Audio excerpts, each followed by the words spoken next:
All right, so I want to make a quick video. Just recently got done casting my ballots in the 2023 Texas 14 proposition we have here for our state elections. I voted here in Dallas, Texas. All right, so we're gonna go through each one. Proposition one, I voted for. I voted for it. I voted yes, as farming, timber production, wildlife management, all is extremely important, and we want to make sure those are protected. Those lands are protected. There's lands that are dedicated for farming, a big part of our economy here in Texas, and those things should be protected.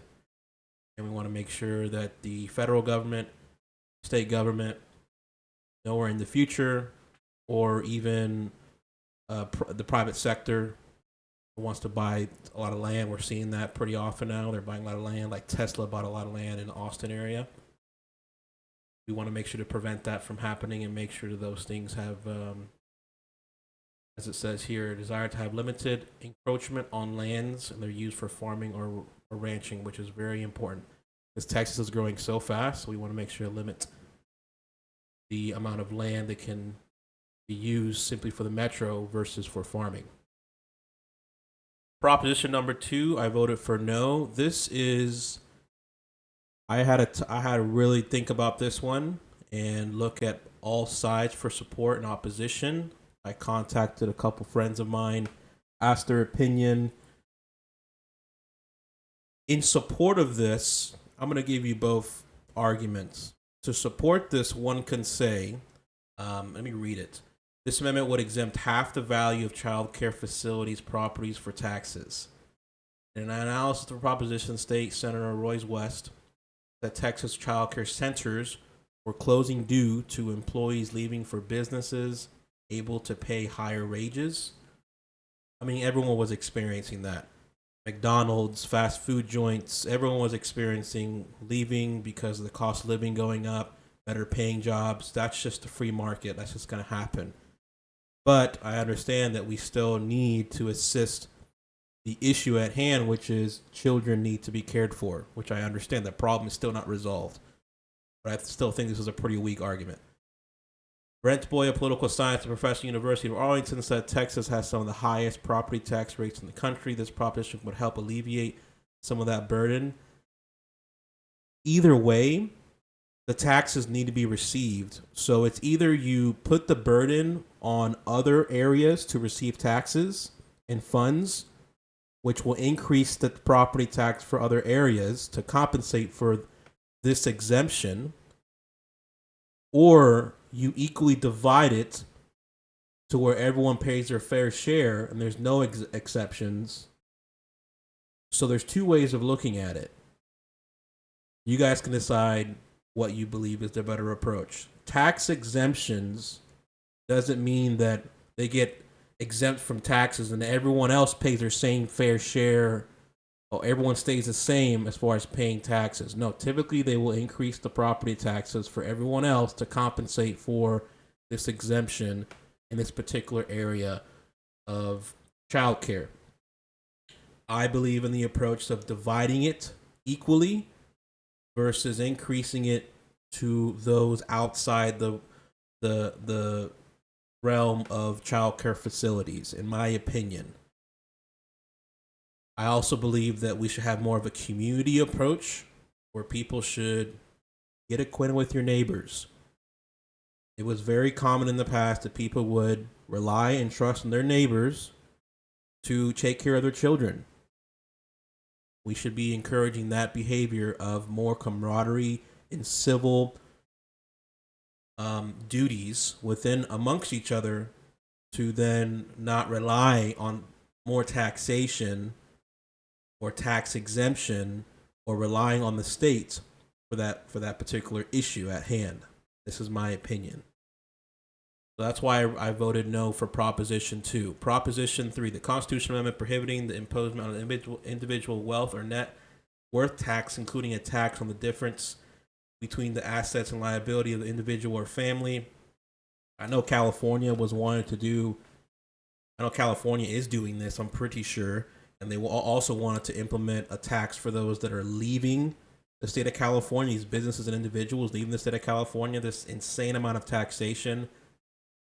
We should be more pro business, more pro supporting these individuals or businesses that bring a lot of economic growth and prosperity in the state of Texas. We are getting a lot of those here in Texas. I do believe in the trickle down economics approach. And I don't believe that the state should be imposing these high taxes while we are already getting taxed a high amount federally. So I don't think the state should be taxing more on the burden of these high earning individuals. Now, I voted no on this, or excuse me, I voted yes on this to prohibit this wealth tax.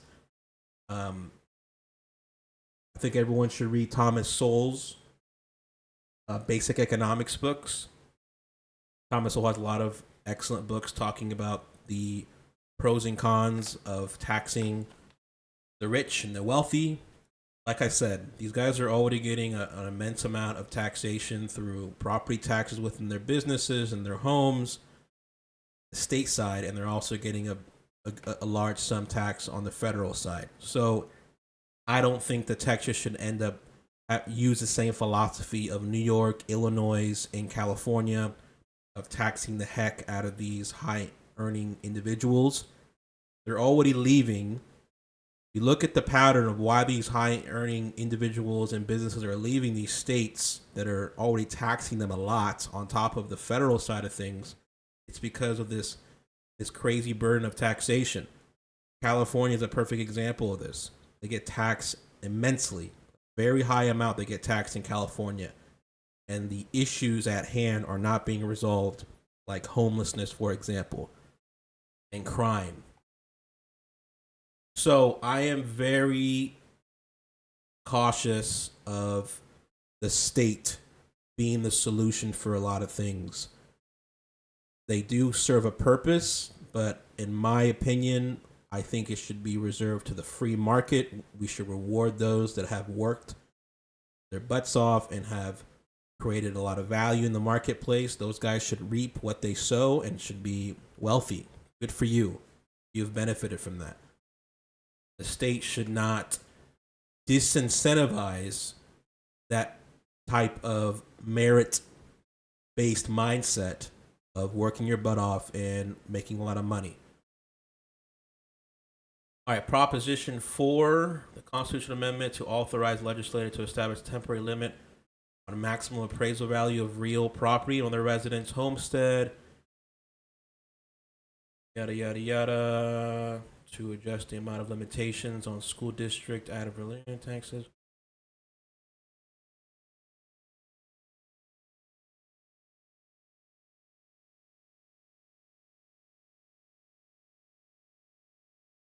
Okay, this is a tax break, it looks like. I voted yes on this. First, it would raise the homestead exemption for school district taxes from $40,000 to $100,000.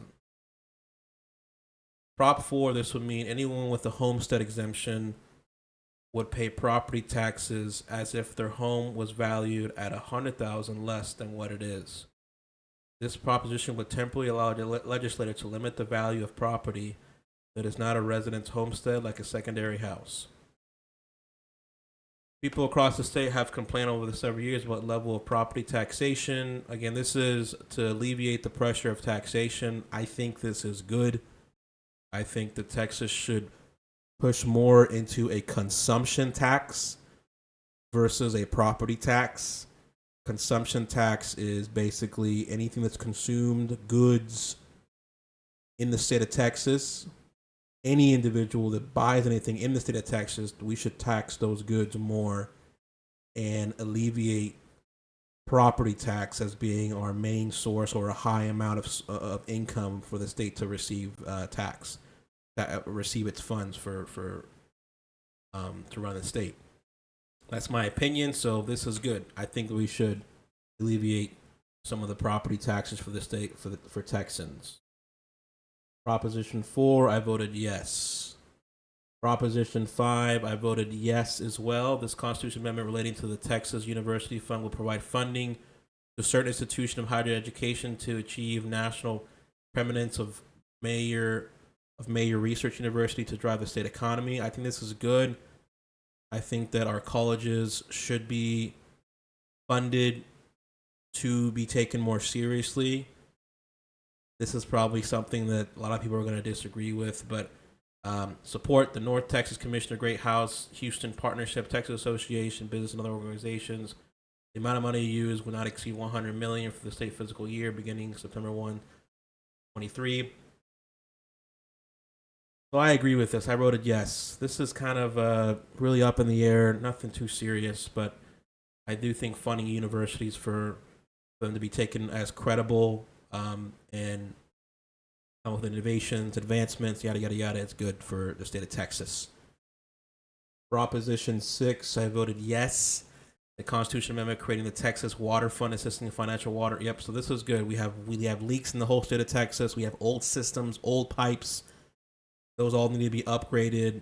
Those all need to be up to code. Those all need to be changed. If we have leak issues, which is what it's stating here, we have a lot of leaks in our piping all around the state of Texas. So yes, anything infrastructure, Texas needs to be fixed. So I voted yes for 6. I voted yes for 7.